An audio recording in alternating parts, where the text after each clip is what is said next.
How much do you love making mistakes? If you're like most people, if you're like most clients who come to me, probably not much. But did you know that your mistakes, and the way you make them, the way you think about them, can actually be something that makes you way more attractive? Not just more attractive, but more confident and feeling better every day as well. If that sounds pretty cool to you, stick around. I'm going to explain why right after this.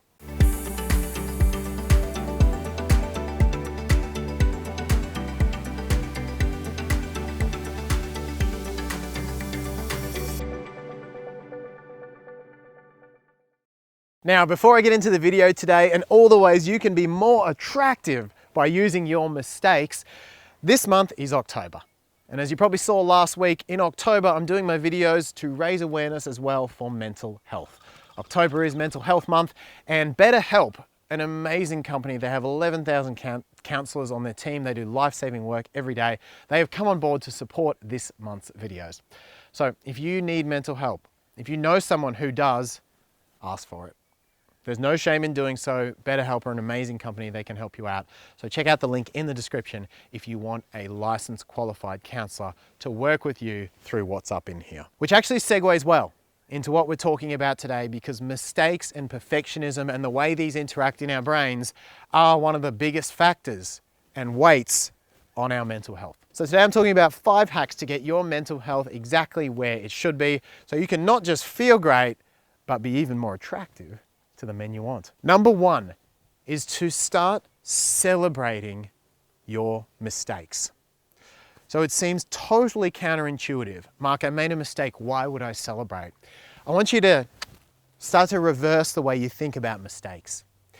Think of mistakes as like the exhaust that comes out of a car. Now, it's not the funnest part of the process, and it's certainly not why you drive a car. But you know that when there's exhaust coming out, the engine is on and you're able to go places, right? No one ever drove anywhere in a car without exhaust coming out. And no one ever did anything well without making mistakes along the way. Instead of seeing mistakes as something that are wrong and something you should never do again, start to think of them as part of the process. And when you do that, start to celebrate that part of the process is happening. Especially anything you do that's new, you're not going to do it well at the beginning. How good was the first car you ever owned? Right? But you still knew it was a step in the right direction. I think one of the biggest personal development learnings I ever got was when I had super loads of anxiety and went out to try to meet women. And then when I failed, or when they turned their backs, when they didn't want to talk to me, I'd go back to my coach and he would high five me. He'd go, "Oh my God, that was amazing, bro." I'd be like, "Dude, she rejected me." And he's like, "Yeah, she did. Go talk to another one." I'm thinking, okay, this guy's on something. And then I'd go out, get rejected again, and he'd say, "Boom, you're a champion." And I was like, what? But the amount of energy he connected to my mistakes, it started to sink in. And after a few times doing it, I stopped caring about the mistakes, I relaxed, and I was able to socially talk to people. Bottom line, making mistakes, start to celebrate them because they are a sign you're taking action. They're a sign you're on the process, and they are a sign you're winning. Change that mindset and celebrate mistakes. Number 2 is a learning mindset. So we all know that you can learn from mistakes, but I was at my brother's graduation and something really reminded me of this there. Think of the most perfect industry in the world. People who do things really, really well, really perfectly. What do you think of? Well, I was at my brother's medical graduation and a guy was giving a speech there. And he said, "Do you know what? If one day, if we could be as successful in saving lives as the airline industry, that would be an amazing level of perfection to strive for." And it really got me thinking about the airline industry and the level of perfection, how well they do in saving lives. In fact, it's far more dangerous to get in a car than on an airplane. And even in the airline industry, did you know that every time you get on a plane, that plane corrects its mistakes? In fact, if a plane stayed at the trajectory that it started at, you'd end up hundreds of miles away from the destination airport. So the way I think of mistakes is like this. If even in the airline industry, if they can make mistakes and learn from them and still get the result, then who are we to think we shouldn't make mistakes? And who are we to think we can't learn from them? Learn from your mistakes. take the lessons. There is no failure, only feedback, right? And every time you make a mistake, be like a plane. Just learn from it, move forward, and take that second mindset, not just of celebration, but of learning into your mistakes. Number 3 is disattach your ego. This is a big one. And how easy is it when we make a mistake to slip into, I'm a failure?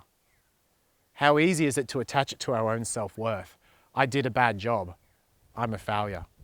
I'm a bad person. I'm not good enough after making that mistake.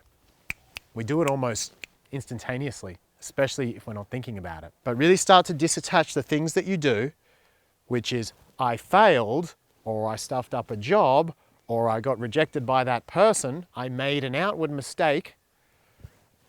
Disattach it from your ego. And when you do, you'll be able to say, hey, I'm a worthy person, I'm totally lovable, and I made a mistake, as opposed to, I'm a mistake, therefore I'm a failure. Number 4 is change your mistakes. Did you know that you can actually reduce the size and impact of your mistakes, not just in your mind, but in others' minds as well, after they've happened?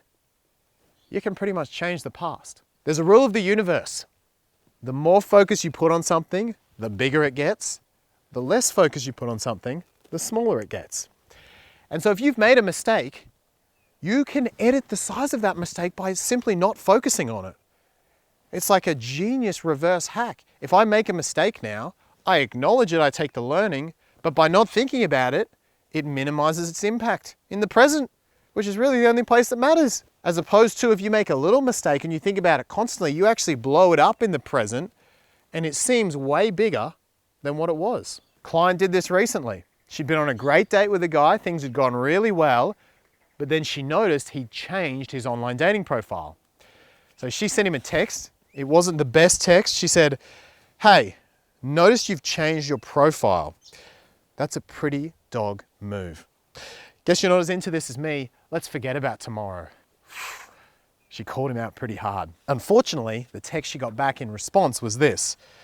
Hey, what? No, one of my friends had my phone last night and she told me she was going to reinvent it.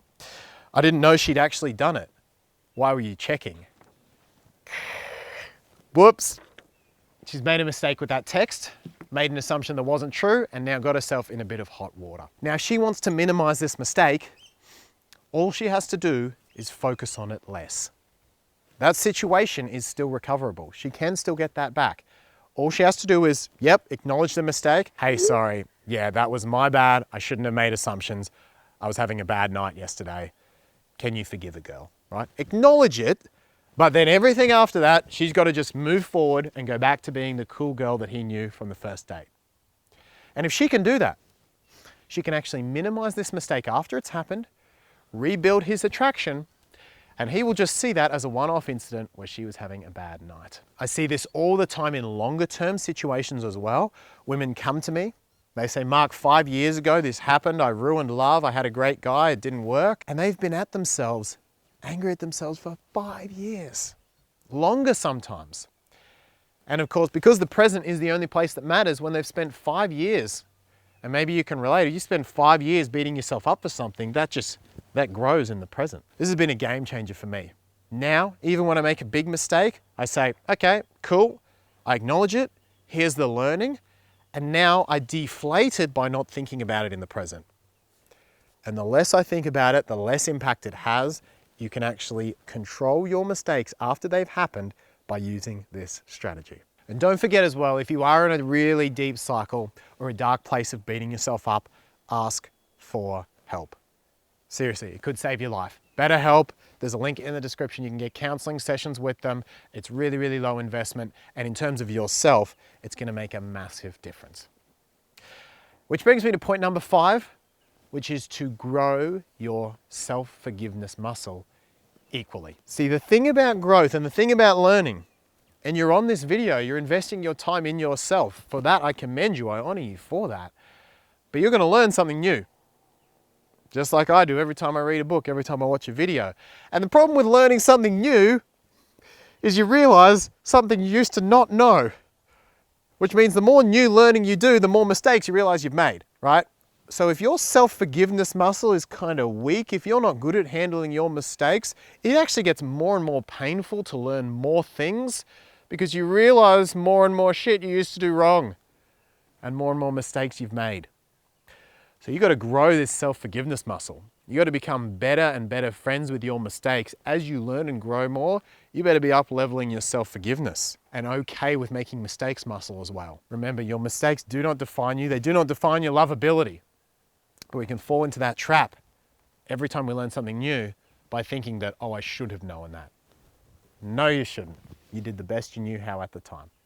So point number 5 is grow your self-forgiveness muscle equally. So celebrate mistakes, embrace the learnings, disattach your ego, change mistakes after they've happened, and self-forgiveness. Grow that self-forgiveness muscle equally. That is 5 incredible ways to become more friends with your mistakes, to become better at making mistakes, to become a more wholesome, growing person, and a more attractive woman in the process. Remember, if you need help, ask for it. BetterHelp are here to help you with your mental health. I hope you enjoyed the video, got lots out of it. If you have a question for Ask Mark, #AskMark, leave it in the comments section below.